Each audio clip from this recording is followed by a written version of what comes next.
Star sem 29, partnerka pa 26. Skupaj sva že 11 let in skupaj imava 2-letno hčerko in živimo pri njenih starših. In to seveda meni ni okej, a ona pa se noče ločiti od staršev in zaradi tega trpi najina zveza in imam veliko večji odpor do partnerke. To je težko za odgovorca. Jaz sem mnenja, da mora vsak partner postaviti neke meje pri starših, pa če jih ima še ne in kolikrat. Ne veš, kaj je zadej, ne? In zakaj bi se on odselil? Ali bi se on odselil sem zato, ker mu ni všeč, da tašča vampe kuha vsako nedelo, ali bi pač in ima možnost iti v drugo stanovanje in samo ona noče iti, ker je pa fajn, da je zraven mamice.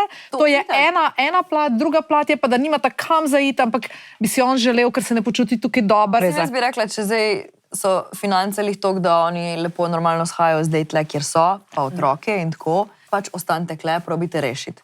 Če pa so finance dovolj velike, da se pa lahko nekam odselijo, pa bi si on želel tega premika od staršev, pa da samo ona noče iti stran, pa pač meni se zdi dobro, da bi šli čist na svoje. Ampak spet je vprašanje, zakaj noče iti stran. A noče iti stran, ker je on kamionar. A veš, hočem ti reči, in ga ni 5 dni na teden, ker vozi po tujini in njej mogoče pomaga to, da je zraven svojih staršev, ker jim mogoče pomagajo z 2-letnim otrokom. A veš, to so ful zajebana vprašanja, tako da